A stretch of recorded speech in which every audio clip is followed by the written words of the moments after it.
श्री गोकुल नाथ की जय।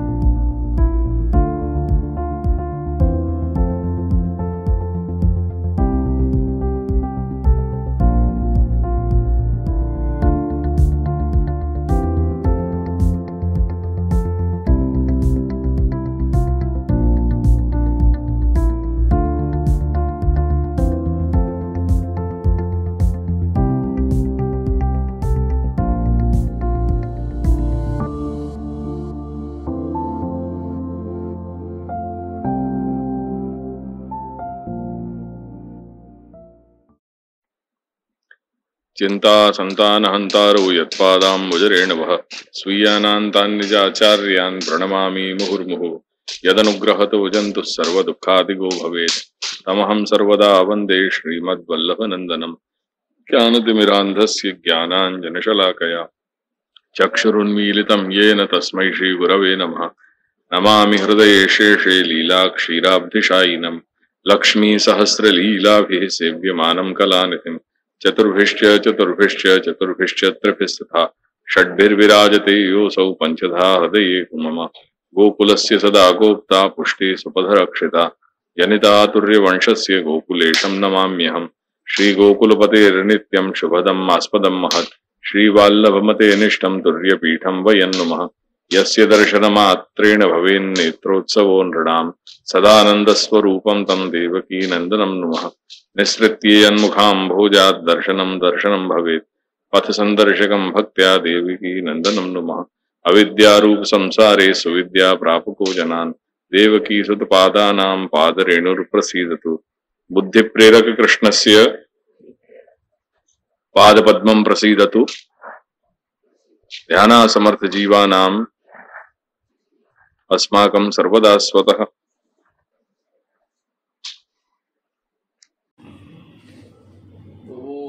हम ऐसे ही घनश्याम भाई और मोहन भाई हम लोग ऊपर बैठे थे और ये चर्चा का प्रारूप जो 2 वर्ष पूर्व मेरी यात्रा हुई यहाँ उसी समय थी और उसके ही संदर्भ में अपना एक स्थान यहाँ बनारस में हो वो चर्चा मैंने यहाँ करी, क्योंकि जब प्रायः एक बड़ा समुदाय श्री गोकुलेश के घर से जुड़ा हुआ है तो क्यों ना हम एक स्थान ऐसा करें कि जहाँ आबाल वृद्ध सेवक वैष्णव इस घर के आकर के और अपने आत्मकल्याण के हेतु से एकत्रित हो सकें। तो वो बात चल रही थी और मुझे बड़े सकारात्मक यहाँ कारण लग रहे हैं कि ये एक बहुत अच्छा सुंदर स्थान यहाँ हो सकता है। मूल में ये आगे की पीढ़ी के लिए सारे प्रयत्न है। वर्तमान को देखते हुए भविष्य को संयोजन इस तरह से करना उसका कि जिससे जो आगामी वैष्णव पीढ़ी है, नवयुवक, उनको संस्कार व्यवस्थित रूप से मिल सकें और वो अपनी पहचान बना सकें। ये हेतु से मैं मानता हूँ कि ये स्थान एक अपना यहाँ करना चाहिए। तो वो हमारी कल चर्चा हो रही थी और वो क्योंकि भगवान आज्ञा कर रहे हैं कि सत्संगान माम उपागताः, एक सत्संग ही इस समय में एक ऐसा साधन है कि जिसके द्वारा जीव परमात्मा को प्राप्त कर सकता है। क्योंकि ये कंठोक्त वचन भगवान के हैं, सत्संगान माम उपागताः, माम उप आगताः, उपनाम समीपे। तो जीव सत्पुरुषों के संग से, गुरुजनों के संग से, महापुरुषों के संग से मेरे समीप आता है। तो एक ऐसा अच्छा सुंदर स्थान हो कि जहाँ भगवत चर्चा एक मंच पे, एक पटल पे बैठ कर के सब लोग कर सकें, ऐसा एक समायोजन होना चाहिए। प्रायः अपने यहाँ के पुष्टि मार्गीय जो स्थान हैं वो स्थान इस दिशा में कार्यरत नहीं है और बहुत सारी प्रवृत्ति होती होंगी, ठाकुर जी के दर्शन हो रहे हैं और अन्य चीज हैं, प्रसाद वितरण इत्यादि हो रहा है, पर जो एक मार्ग का बोध मिलना चाहिए वो मार्ग बोध नहीं मिल पाता।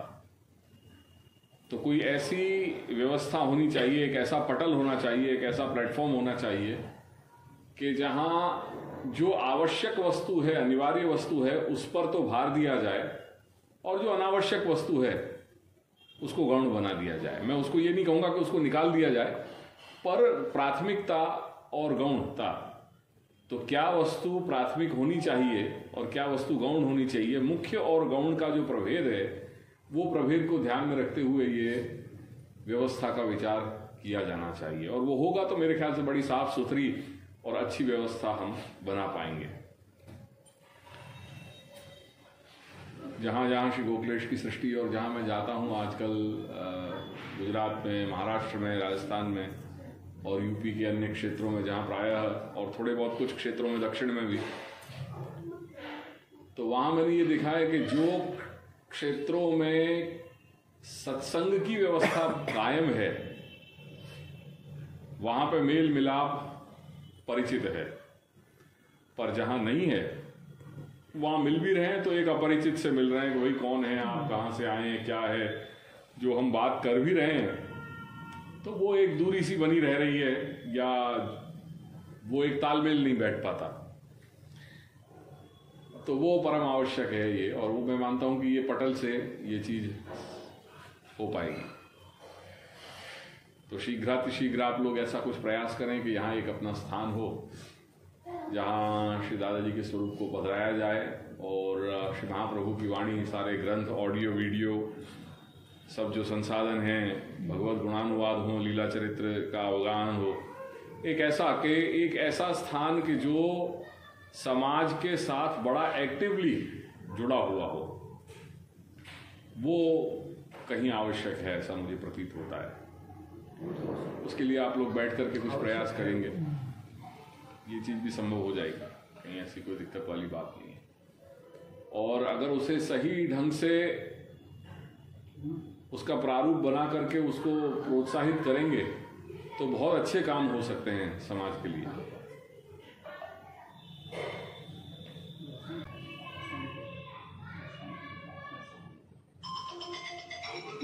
कल एक प्रश्न आया था मुझे, वो सज्जन तो आज शायद यहाँ पे है नहीं है, तो उन्होंने पूछा था, उनकी ब्रह्म संबंध की जिज्ञासा थी कल कि उन्हें ब्रह्म संबंध लेना है। तो प्राय ऐसा कई लोगों को लगता है कि श्री गोकुलनाथ जी के घर में ब्रह्म संबंध नहीं दिए जाते, पर ऐसा है नहीं है। ब्रह्म संबंध तो आज भी देते हैं, पर ब्रह्म संबंध जो निवेदन है, आत्मनिवेदन, उसका स्वरूप समझना वो अनिवार्य है। कोई भी वस्तु हम करें तो उसका स्वरूप, योग्य स्वरूप पहचान करके, समझ करके उसमें प्रवृत्त हों, वो आवश्यक है। आज वो होते तो थोड़ा मैं उनसे संवाद, डायलॉग करता, तो क्योंकि मुझे संवाद में आनंद आता है, तो मतलब उनके प्रश्न में कई लोगों के समाधान हो सके। मैं ये आग्रह रखूं हमेशा जहां पे भी जाऊं कि कोई भी प्रश्न है, कोई जिज्ञासा है, वो दो लोगों के बीच में हो तो वास्तु कई लोगों के स्पष्टीकरण हो में, वहां के समाधान भी हो सकें।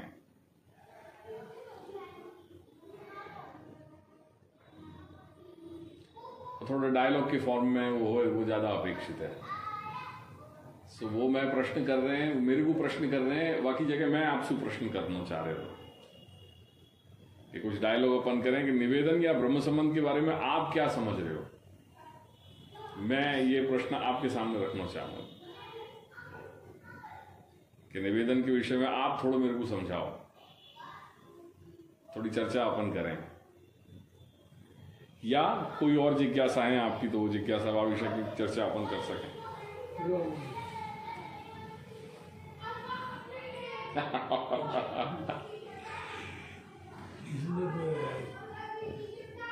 सबसे बड़ी चीज हमने जहाँ तक हमको अनुभव हुआ है कि हम भी सुबह सुबह उठ के अपने ठाकुर जी की जो छवि है उनकी सेवा करते हैं, माला बनाते हैं, भोग लगाते हैं, सब कुछ करते हैं। और कभी कभी ऐसा समय आ जाता है तो ये मालूम पड़ता है कि हमारे अगर ठाकुर जी के प्रति दृढ़ता है तो उस चीज़ का अनुभव हमको हो जाता है। अगर दृढ़ता नहीं है तो कुछ नहीं है। क्योंकि एक बार का अभी वाकया है, हमारे विराट में मैं था और ठाकुर जी को सेवा किया, फूल कोई नहीं था, तो हमने बोला कि चलो नीचे मैदान में गार्डन में फूल शायद कोई दिख जाए धराने के लिए। मैदान में गए तो देखे तो वो आपका जो ये आजकल फूल आता है ना, कौन सा कुंद नहीं, गेंदा नहीं, परजाता, वो परजाता गिरी हुई 5-7 पीस हमको दिखानी। तो हमारे मन में था कि ठाकुर जी को फूल धराना चाहिए, तो वो चीज़ हमको मिल गई। तो वो चीज़ हमने धराया। तो इस चीज़ से बार बार सब चीज़ से ये होने से ये अनुभव होता है कि अगर हमारे में दृढ़ता है और किसी दूसरे को, आज हमको भी किसी देवी देवता को ही पता, कम से कम 30 साल हो गया कहीं गए सिवाय गोकुलनाथ जी के कोई दूसरा पता नहीं होता। तो ये ऐसा है। और फिर कभी अभी ऐसा वाक़या हुआ था हमारे कि मन में आ जाता है। हमारी 50वीं थी और 50वीं में घर के लिए ठाकुर जी के लिए मिश्री, माला, भोग ये सब लेके जा रहे थे। तो हमारे चिरली तमिला की जैसे चप्पल देख रहे स्टेज पर बैठने के लिए, दुकान पर चले गए तो कहीं कुछ भी समझ में नहीं आई। तो फिर उसको ऑर्डर दे के आए कि ये रहने देना, कल हम ले जाएंगे, लेकिन आज दिमाग में नहीं बैठ रहा है।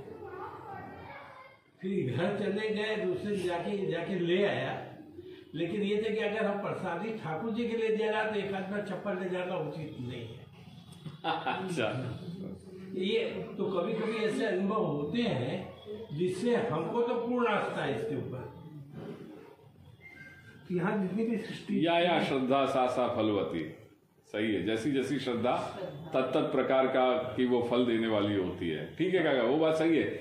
मेरा प्रश्न था, मेरी जो जिज्ञासा है वो ये है कि ब्रह्म संबंध, बात मेरी ब्रह्म संबंध पे थी। ब्रह्म संबंध की अनिवार्यता क्यों है, ये मैं पूछ रहा था। कि लोग जैसे उन सज्जन का कल मेरे पास आकर के उन्होंने सहज भाव से पूछा कि हमें ब्रह्म संबंध चाहिए, और मैं उनके कथन में जो उन्होंने जो विनती की उसमें मैं एक आग्रह अनुभव कर सका कि वो कहीं न कहीं चाह रहे हैं ऐसा। तो वो अनुभव मुझे हुआ उनकी बात पर, उनकी जो जिज्ञासा हुई कि मुझे ब्रह्म संबंध लेना है, वो आरती मुझे महसूस हुई उनके हृदय की।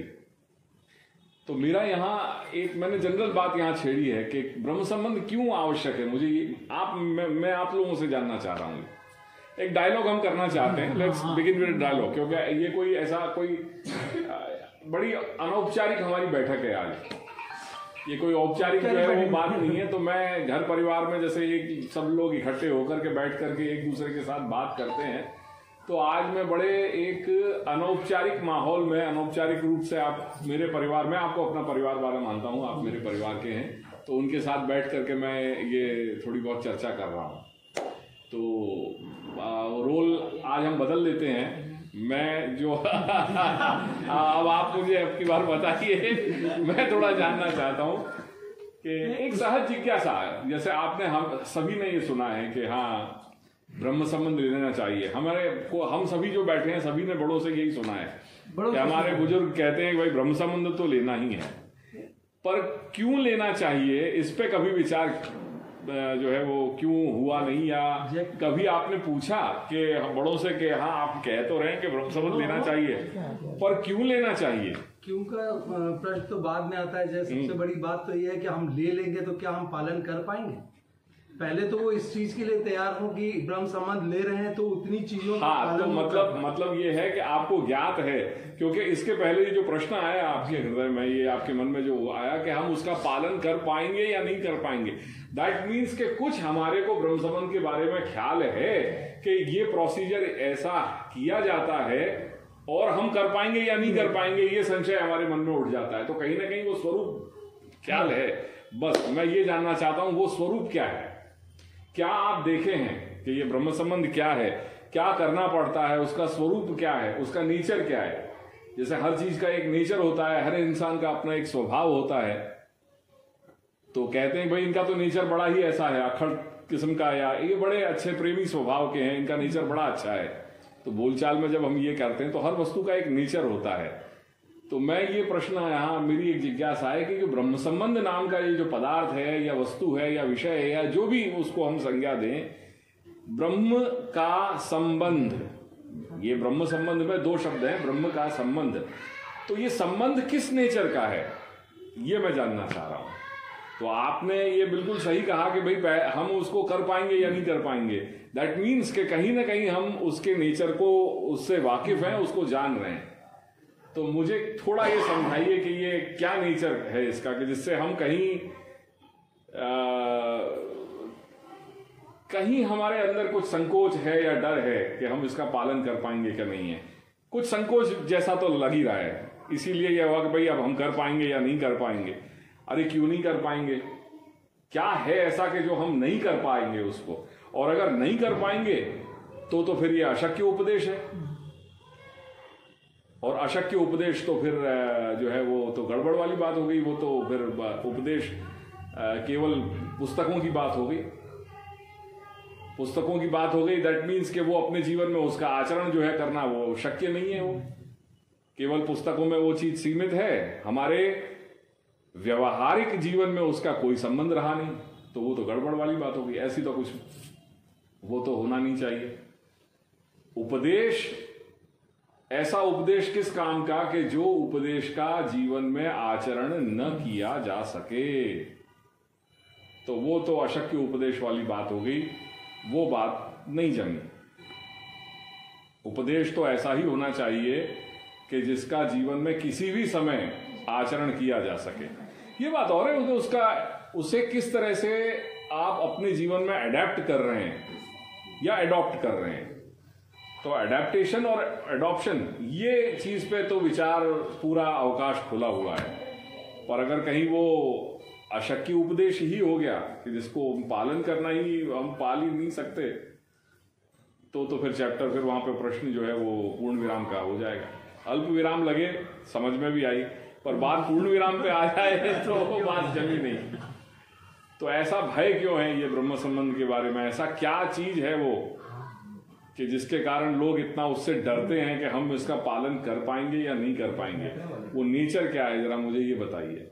आज का परिवेश भी तो हो सकता है, आज का जो मॉडर्न युग चल रहा है वो भी तो एक वजह हो सकती है। वजह बिल्कुल वो एक कारण है, प्रबल कारण है इसका, वो एक प्रबल कारण है। पर फिर भी मैं मानता हूं कि कोई भी उपदेश जो है तो हो जाएगा, कोई भी उपदेश जो है वो किसी भी परिस्थिति में उसका आचरण शक्य होना चाहिए, भले मात्रा उसकी अल्प हो, अल्प मात्रा में भी, पर वो आचरणीय तो होना ही चाहिए। अगर आचरणीय नहीं है तो ऐसा उपदेश किसी काम का नहीं।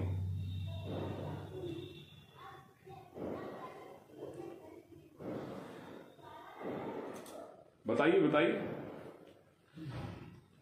क्या बड़ों से आपने ऐसा क्या देख लिया, या ऐसा था कि जो हमारे बुजुर्ग है या हमारे साथ अगर कभी हम कहीं गए और मंदिर में, किसी मंदिर में हमको झाड़ी चढ़ स्पर्श करना रहा, तो वहाँ पर ये पूछते आपका ब्रह्म संबंध है कि नहीं। वो बोलते ब्रह्म संबंध नहीं है तो कोई आप मंदिर में झाड़ी स्पर्श नहीं कर सकते।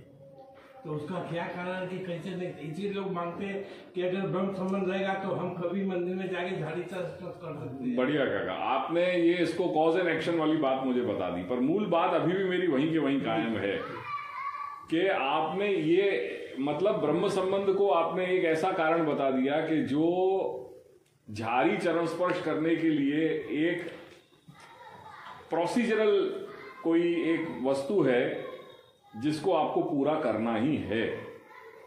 तो अगेन मैं ये यहां ध्यान दिलाना चाह रहा हूं कि क्या हम इसको, हम ब्रह्म संबंध को क्या हम कुछ ऐसा प्रोसीजर मानते हैं कि हमें झाड़ी या चरण स्पर्श करना है, इसीलिए वो प्रोसीजर की आवश्यकता है, और उतना अगर वो हमने कर लिया, अगर हमारे पास वो है तो हमें वो वैलिडिटी मिलती है, चाहे हम उसके अधिकारी हैं या नहीं, ये जाने बगैर केवल एक प्रोसीजर वो अपनाना है कि भाई जान रहे हैं मेरा बालक अधिकारी है या नहीं अधिकारी है, पर मैं जान रहा हूं कि मुझे इस जगह उसको अगर कहीं प्रवेश करवाना है तो मुझे ये सरकारी महकमे में इस प्रोसीजर को अपनाना पड़ेगा। मैंने वो प्रोसीजर अपना लिया, मेरा काम हो गया, बात खत्म पूरी। तो क्या हम ब्रह्म संबंध को कुछ इस रूप में हम जान रहे हैं कि केवल कहीं जा करके हमें एक कोई कार्य हमारा संपादन करना है, इसलिए हमने वो प्रोसीजर को अपना लिया। जैसे प्रायः सभी जानते हैं कि भाई हाँ, आपने ब्रह्म संबंध नहीं लिया तो आप हमारे यहाँ वर्जित हैं, आप हमारे यहाँ झारी चरण स्पर्श नहीं कर सकेंगे। मेरा बोलने का यही मतलब है कि उस आदमी जो आग्रह कर रहा है उसको कम से कम ये जानकारी होनी चाहिए कि हम ब्रह्म संबंध का आग्रह कर रहे हैं तो हमें किन नियमों का पालन करना चाहिए जी। वही नियम को हम आपसे जानना चाहते हैं। ठीक है, मैं वो बात जरूर करूंगा, वो तो कोई, पर मैं सिर्फ ये जानना चाह रहा था कि आपके मन में यहाँ क्या चल रहा है। अक्सर क्या होता है कि जो भी हमारे बुजुर्ग हैं वो कोई चीज के प्रति उसे फोर्सफुली एडॉप्ट कराने के लिए सारा पूरा प्रयास, उनका जो भार है वो वहां पे तो उन्होंने कर दिया कि भाई हाँ, पर वो बालक को उसके लिए योग्य बनाना कि वो इस प्रोसीजर के स्वरूप को सही ढंग से समझ सके, उस बात पे कभी ध्यान नहीं दिया गया। हो सकता है कहीं उसके कारण हो, कहीं उनकी अपनी खुद की भी लिमिटेशंस होने की संभावना है, वो कारण भी हो सकता है, या कभी किसी के अंदर वो एक्सप्रेशन होता ही नहीं है, ये भी एक उसका एक कारण है कि भाई हमने मोटा रूप से ये समझा है, ये प्रकार हमारे बड़ों ने भैया हमें ये सब चीज समझाई और बस ये चीज हमने आपको बता दी कि भाई इस तरह से सिस्टम होना चाहिए। तो मैं मानता हूं कि ये उतना ही भार जो बुजुर्ग हैं, जो ये आग्रह रख रहे हैं, उनका ये बनता है कि वे भी इस चीज को उसके सारे जो उससे लगते हुए जितने भी जो कॉरोलरी जो एस्पेक्ट हैं उनको ध्यान देकर के इस बात को समझाएं। नहीं तो उसका यही परिणाम आएगा कि कालांतर में जो अब हमेशा हर समाज प्रभावित हो रहा है, चारित्रिक मूल्यों का पतन, उनका ह्रास, वो दिन पे दिन हर समाज की कहानी होगी, चाहे वो श्री गोखलेश के वैष्णव समाज की बात हो या किसी और कोई धर्म संप्रदाय की जो है वो बात, उनके समाज की बात हो।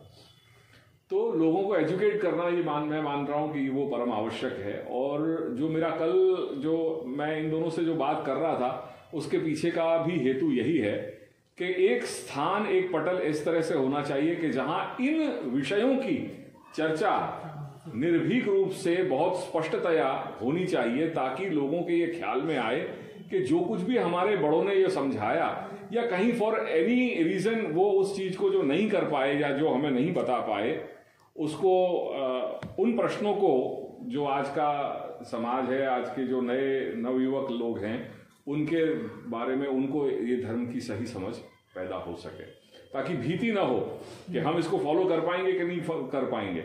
सवाल आपके फॉलो करने का भी बाद में है, सवाल फॉलो करने का भी बाद में है, पर उसे सही ढंग से समझना पहले जरूरी है। बाद में आप समझेंगे तो अपने आप स्वतः आपके सामने वो आ जाएगा कि हम फॉलो कर पाएंगे या नहीं कर पाएंगे, तो निर्णय कॉरोलरी में बाद में आ ही जाता है। ये निवेदन के लिए मैं कुछ 2-4 शब्दों को मैं अपने आचार्य महानुभावों, ये चीज मैंने पिछली बार यहां चलाई थी। देखिए, ये हमारे धर्म की जो हमारे जो ग्रंथों का पूरा विभाग है, वो ये विभाग का सबसे पहला वर्गीकरण है, जिसको हम कह सकते हैं कि ये अपना संविधान है, हमारे मार्ग का संविधान।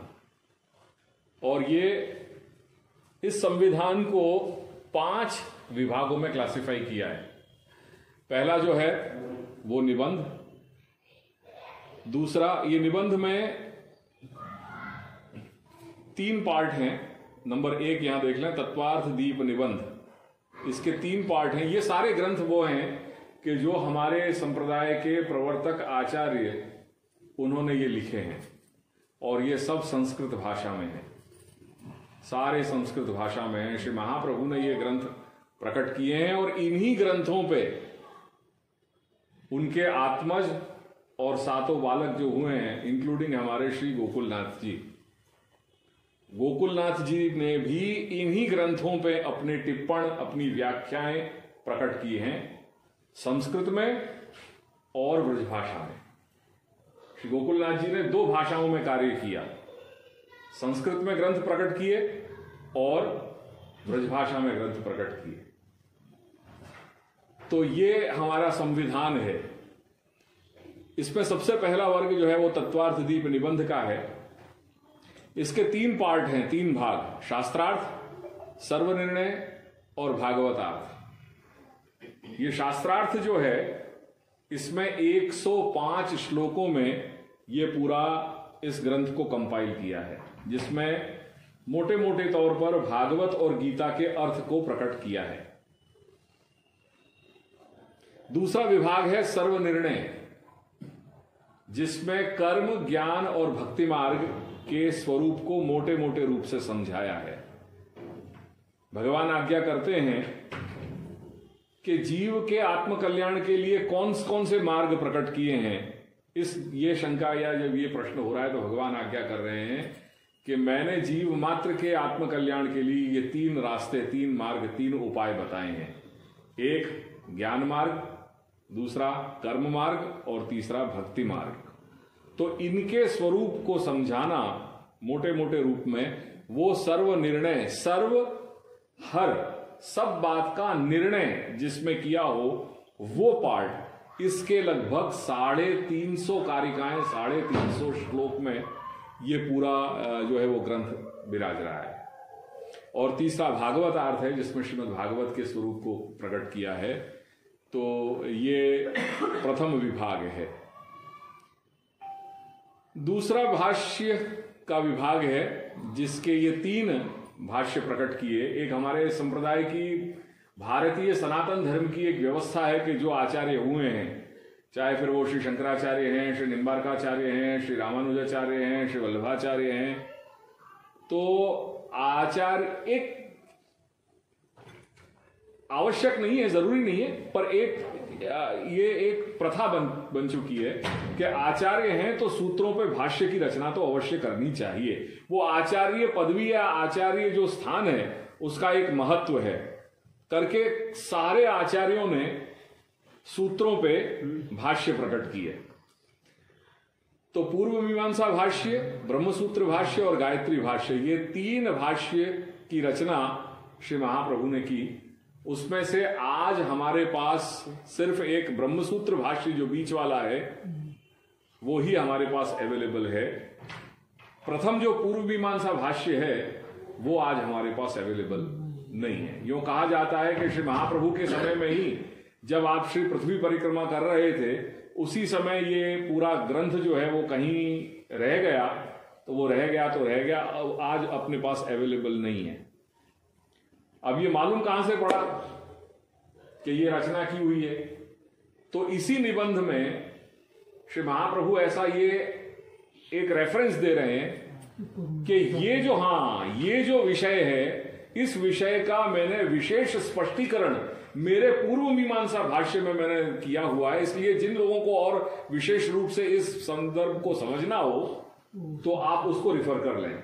ये लाइन खुद स्वयं लिखी है, तब हम अनुमान लगा रहे हैं कि शायद श्री महाप्रभु ने ये पूर्व मीमांसा भाष्य प्रकट किया होगा, पर आज दुर्भाग्य से आज अपने पास नहीं है। नहीं तो वेद की हमारे पास पूरी ये दृष्टि होती। अब सोचो, अगर एक दृष्टि हम अगर एक आंख बंद कर दें तो हमारी जो विजन है, हमारा विजन वो लिमिटेड हो जाएगा। पर जब दोनों दृष्टि से देखते हैं तो वो पूरा हमें संपूर्ण विजन होता है। तो यही वेद क्या है, वेद शास्त्र हमारे क्या हैं, ये आज हमारी दृष्टि होती। अगर हम ये पूर्व मीमांसा भाष्य भी कर लेते, बट अनफॉर्चुनेटली आज जो भी है हमारे पास एक है अवेलेबल, दूसरा नहीं है। और गायत्री मंत्र जो है उस पर भाष्य लिखा। हो सकता है ये चीजें आपको बड़ी ये अटपटी सी लग रही है कि ये मैं आज क्या आपके साथ चर्चा करने बैठ गया हूं। ऐसा पुष्टि मार्ग जैसा तो ये कुछ लगता ही नहीं है, क्योंकि पुष्टि मार्ग में तो हमने यही सोचा, आज आनंद मारे अति घणो श्री गोकुल जय जयकार रे, यही हमने किया है आज दिन तक। तो ये क्या जो है वो विठल बाबा आकर के यहाँ ये जो है वो सब लेकर के बैठ गए।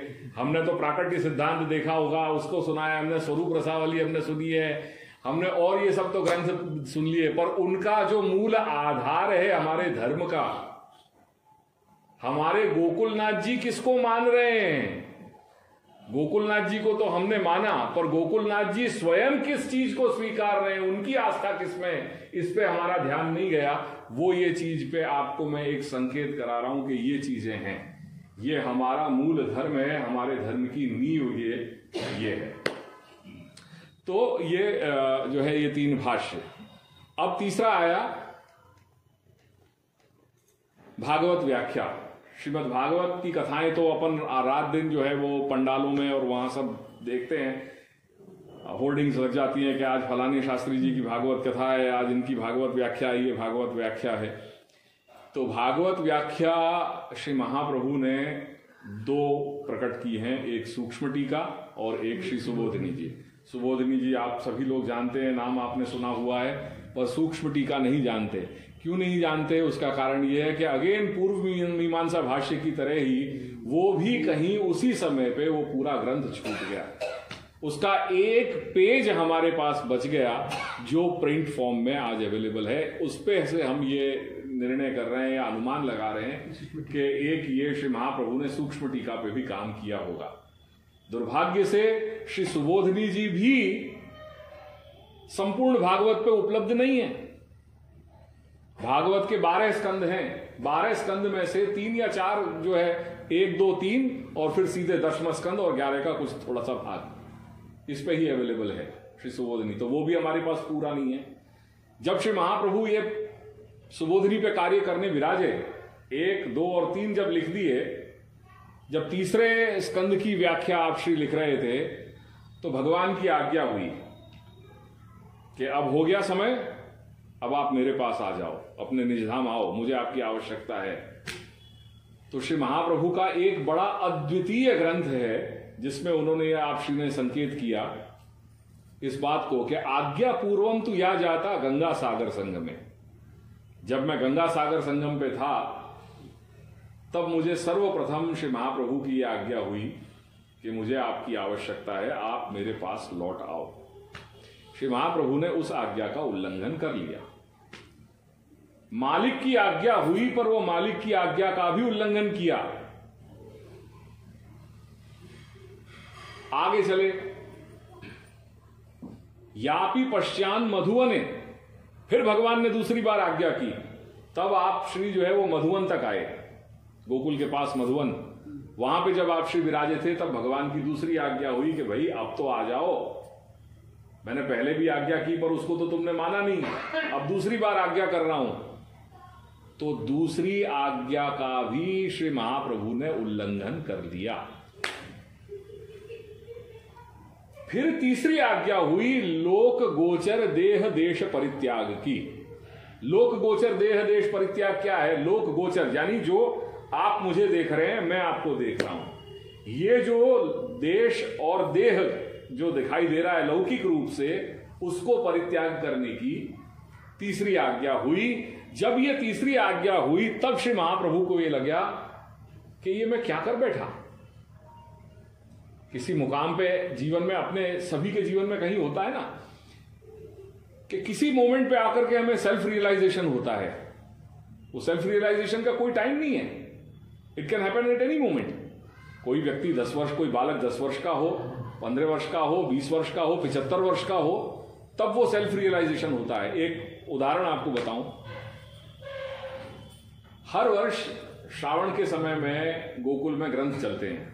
ये मैं आपको बता रहा हूं कम से कम जब मैं खुद, शायद ये 30-35 साल पहले की बात है, तो नायना के वचनामृत चल रहे थे श्रावण में, और उसी समय श्रावण मास ऐसा है कि ये सभी लोग यात्राएं में लगते हैं। तो वहां गोकुल में एक सन्यासियों की यात्रा आई, और उस यात्रा में शायद दर्शन के लिए वो लोग वेट कर रहे होंगे बाहर, जो अपने वो पत्थर की जो वो लग रहे हैं वहां पे बैठे होंगे वो, और प्रांगण में अपनी ये ग्रंथ चल रहा था।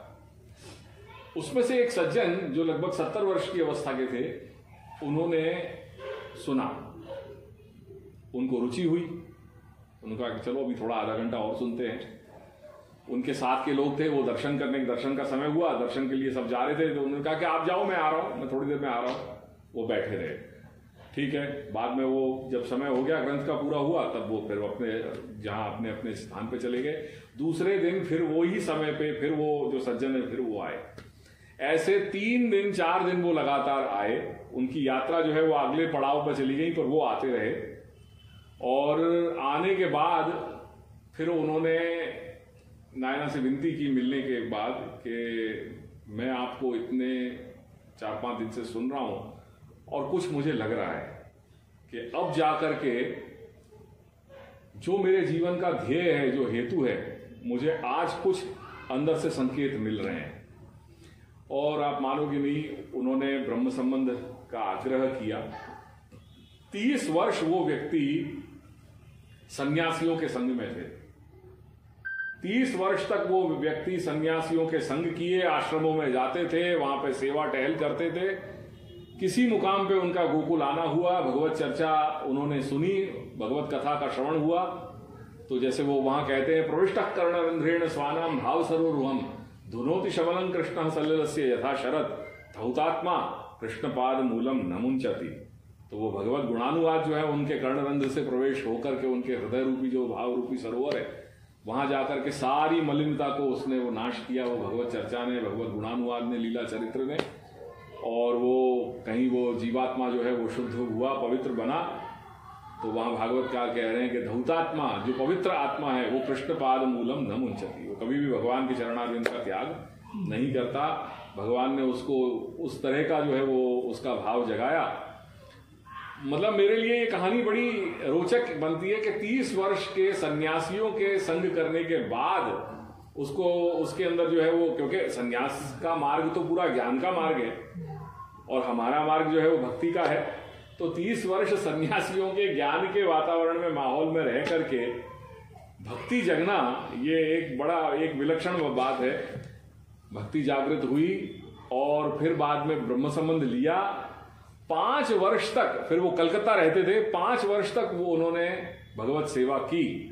और जो जो उनको संकेत होते थे स्वप्न के, वो पत्र के द्वारा नायना को वो पत्र लिखते थे और बताते थे कि मुझे प्रभु ने आज इस तरह से जो है वो सानुभाव जताया। और 5 वर्ष उन्होंने सेवा की और 75 वर्ष के बाद वो हरिशरण हुए, श्री प्रभु के चरणों में प्राप्त हुए। तो ये ऐसे उदाहरण हैं कि जो ये हमें बिल्कुल स्पष्ट रूप से ये संकेत देते हैं। तो मेरे विषय पे आ जाऊं।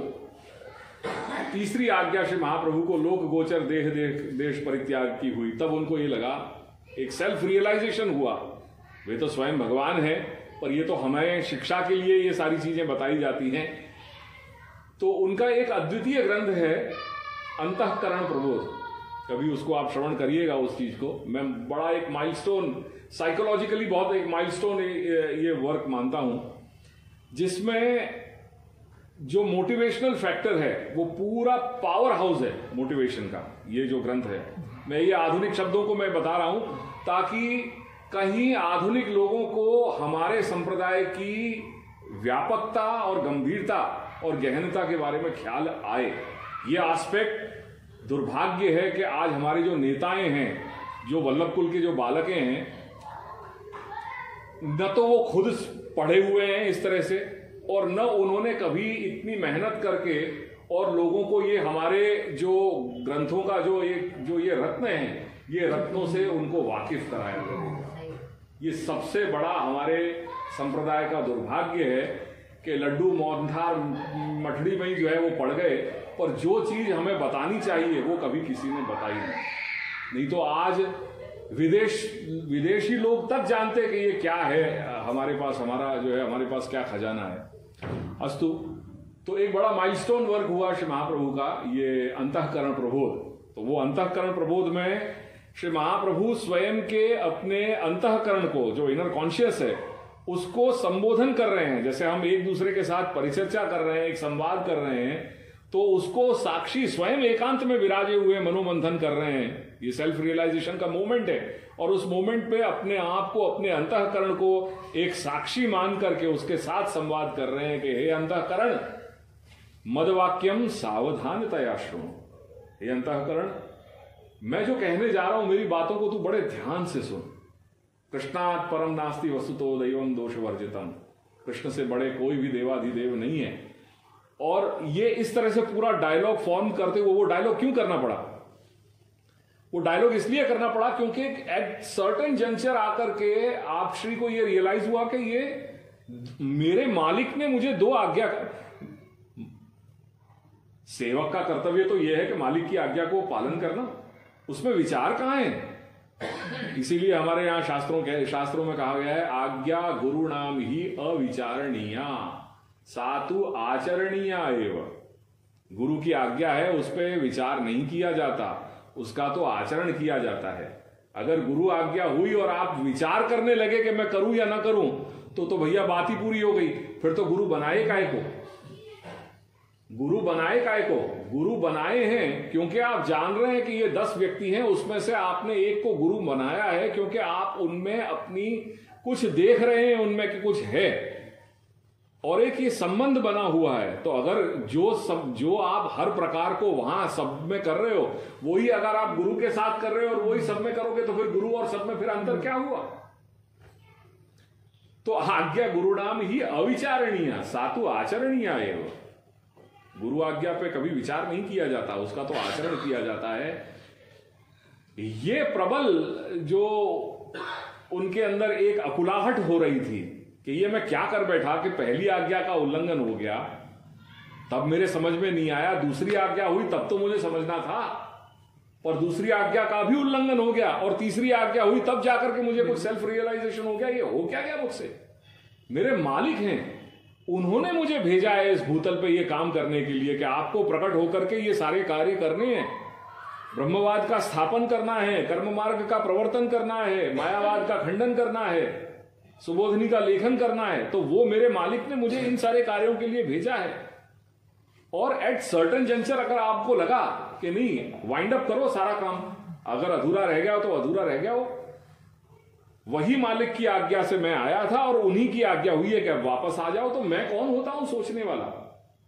मैं अपने खुद का विचार क्यों कर रहा हूं? तो वहां स्वयं कह रहे हैं कि सेवक को हम नचान्य था। भाई आखिर मैं सेवक ही तो हूं, नचा अन्य था, और तो कोई मालिक तो नहीं बैठा। मैं अपनी मर्जी मैंने चलाई क्यों कि मेरे अंदर ये ऐसे विचार आने लगे कि नहीं अभी तो बहुत सारा काम पड़ा हुआ है मेरे, तो अभी 1 2 3 अभी तो 3 ग्रंथ 3 स्कंद तक ही पहुंचा हूं, अभी तो पूरे भागवत पे मुझे विचार। जब ये चीज हुई तब जाकर के 1 2 3 ये स्कंधों की रचना, उस पे जो विचार, उस पे जो व्याख्यान श्री सुबोधनी के थे, उसको वहां पूर्ण करके, और श्रीमद् भागवत के सबसे प्रमुख जो स्कंद है 10वां, वो 10वां स्कंद पे जाकर के फिर सीधे बीच के सारे स्कंद छोड़ करके डायरेक्ट 10म पे आए, और 10म का जो है सारा जो है वो पूरा कार्य किया, और फिर आगे की कहानी तो बता रहे थे। ये कभी आप समय मिले तो ये अंतःकरण प्रबोध को जरूर पढ़िएगा। माइलस्टोन वर्क है अपने मार्ग का, छोटा सा ग्रंथ है पर बहुत अद्वितीय ग्रंथ है, पढ़ने जैसा है। तो ये श्री सुबोधनी की जो है ये कहानी है कि दुर्भाग्य से आज सुबोधनी भी पूर्ण नहीं है, सूक्ष्म टीका भी नहीं है, पर ये सारा जो कुछ भी पूरा ये अलौकिक वांग्मय है हमारे पुष्टि मार्ग की जो धरोहर है, मैंने अपने गुरुजनों से ये सुना है, जो बड़े बड़े विद्वान हुए वो ये कहते हैं कि शास्त्र को समझने के 2 पासे होते हैं, एक प्रमाण पक्ष और एक प्रमेय पक्ष। तो उनके ऐसे उद्गार हुए हैं कि ये जीवन तो हमारा प्रमाण पक्ष पे विचार करने में ही ये जीवन हमारा बीत गया, अब हम दूसरा जन्म लेंगे तब प्रमेय पक्ष पे विचार करेंगे, तब ये दृष्टि हमें क्या श्री महाप्रभु की दृष्टि है वो हमें विचार आएगी। इतना ये विशिष्ट खजाना हमारे मार्ग का है, जो दुर्भाग्य से हम सब कुछ हमारे पास होते हुए भी हम इससे अनभिज्ञ हैं। जो ये जानना चाहिए ये हमारे पास, किसी के पास इसके कोई नॉलेज नहीं है कि ये हमारे पास क्या खजाना है। ये सबसे बड़ा दुर्भाग्य है, और मैं मानता हूं इसके लिए हम दोनों ही जो नेता हैं मार्ग के, जो नयन करने वाले, नेता मतलब जो ले जाने वाला, राह दिखाने वाला, तो जो गुरु है वो भी उतने ही इसके प्रति जो है वो इसके ये दोषी मैं मानता हूं और शिष्य समुदाय जो सेवक हैं, दोनों की ये रिस्पॉन्सिबिलिटी है कि ये अनफॉर्चुनेटली कोई नहीं कर पाया। अस्तु, तो ये सारे हैं। उसके बाद चौथा विभाग जो है वो प्रकरण ग्रंथों का है। प्रकरण यानी कोई एक विषय को जो लेकर के जब बात बताई जाती है तो वो जैसे 16 ग्रंथ हैं हमारे यहाँ के, 16 ग्रंथ, तो वो 16 ग्रंथों को उसमें मिसेलेनियस हैं ये सब, जो जिनमें एक एक विषय को लिया है। जैसे यमुनाष्टक है, अपन सब लोग यमुनाष्टक करते हैं, तो यमुनाष्टक में केवल यमुना जी की स्तुति है। Yamunashtak is a part of the prakaran granth. वो 16 जो ग्रंथ है उसका एक पार्ट है ये यमुनाष्टक। यमुनाष्टक क्योंकि पहले सबसे पहला ग्रंथ यमुनाष्टक है, तो ये नहीं है कि ये पहले ही लिखा गया था, नहीं, ये सारे 16 ग्रंथ जो है श्री महाप्रभु के अलग अलग समय में, उनके जीवन काल में अलग अलग समय लिए, फिर कहीं इसको पूर्वजों ने कहीं किसी मोमेंट पे आकर के इसको पूरा कंपाइल कर दिया कि इस तरह से ये फॉलो होगा। जैसे हम मंगलाचरण करते हैं, चिंता संतान हंतारो यत्पादाम मुद्रेण वह, ये भी अलग अलग ग्रंथों, अलग अलग श्लोकों का ये कलेक्शन है।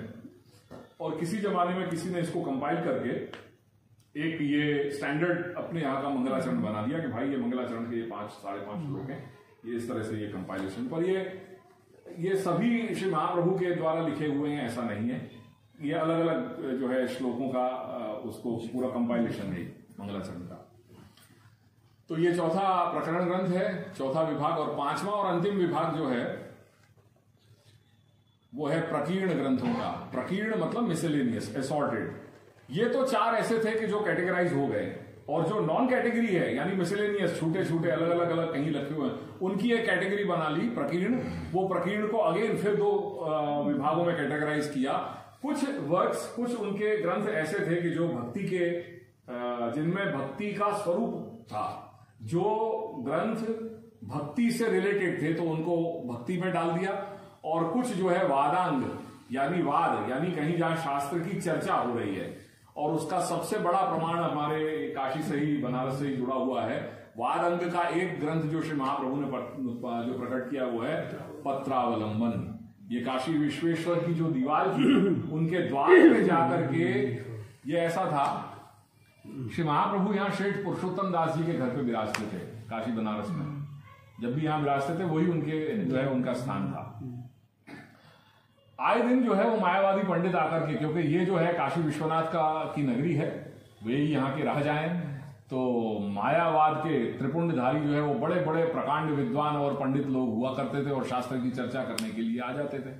अब शास्त्र तो जो है वो ये बिल्कुल एक सागर की तरह है, जितना गहरा अपन जाएंगे, जैसे रत्न हम खोजना चाहेंगे वो रत्न निकलेंगे। तो भगवान जिसको जिस तरह से दिखाना चाह रहा है उसको वो उस आंखों से वो चीज दिखाई देती है। एकम सत्य तो एक ही है, विप्राह बहुधा वदंती, पर देखने वाले की दृष्टि उस हिसाब से है, सत्य एक ही है। आप जिस नजर से उसको देखोगे आपको उस चीज से वो चीज दिखाई देगी। तो श्री महाप्रभु जब यहाँ विराजते थे तो आए दिन लोग, पंडित जो है वो आकर के चर्चा करने के लिए आ जाते थे। होता ये कि कभी कभी चर्चा में जो है वो काल क्षय जो है वो काल लोप बहुत हो जाता था, 1 दिन 1.5 दिन, कभी 3-3 दिन तक चर्चा चल रही है तो ये हो जाता था, और पूरी जो जीवन प्रणाली है या जीवनचर्या है, डे टू डे रूटीन, उसमें डिस्टर्ब हो जाता था श्री महाप्रभु का। फाइनली श्री महाप्रभु ने ये विचार किया कि मेरा ये मत है शास्त्र के बारे में, वो एक पत्र में लिख करके, वो कागज जो है कि ये मेरे सिद्धांत है, ये ले करके काशी विश्वनाथ की दीवार पे, द्वार पे जाकर के उन्होंने लगवा दिया कि ये मेरा मत है। इसमें अगर कहीं किसी को शंका या समाधान हो या चर्चा करनी हो तो ही वो मेरे पास आए, अन्यथा न आए। तो वो एक विलक्षण ग्रंथ जो है, जो इस अपनी नगरी से जुड़ा हुआ है, काशी बनारस से, वो ये पत्रावलंबन है, जिसके हमारे पास हमारे भक्त महानुभावों ने जिनको गाया है, गोपाल दास जी ने, पत्रावलंबे पंडित जीत्या माइक मत मातंग। तो मायावादी जैसे हाथी जी के जैसे मायावादी जो पंडित हैं, ऐसे मदमस्त जो बड़े बड़े विद्वान हाथियों जैसे जो पंडित लोग होते थे, उनके भी मद को जिन्होंने जो है चूर कर दिया, वो जो है हमारे श्री महाप्रभु, और उन्होंने ये पत्रावलंबन, तो पत्रावलंबी पंडित जीत्या, पत्रावलंबन के आधार पे उन पंडितों के ऊपर जय प्राप्त की। वो कैसे पंडित थे? तो माइक मत मातंग, जैसे मदमस्त जो मत जब हाथी हो जाता है तो अनकंट्रोलेबल हो जाता है, तो ऐसे अनकंट्रोलेबल हाथी के समान जो पंडित रहे, उनको भी जिन्होंने कंट्रोल किया वो ये पत्रावलंबन ग्रंथ। तो ये दो विभाग हैं, और फिर बाद में ये असॉर्टेड हैं कि जिनको ये भक्ति के अंग में कुछ कुछ जो है वो भगवान नाम के लिए हैं, कुछ जो है वो भगवत स्वरूप के वर्णन के लिए, स्तुति के लिए है, कुछ जो ग्रंथ हैं वो लीला चिंतन के लिए हुई।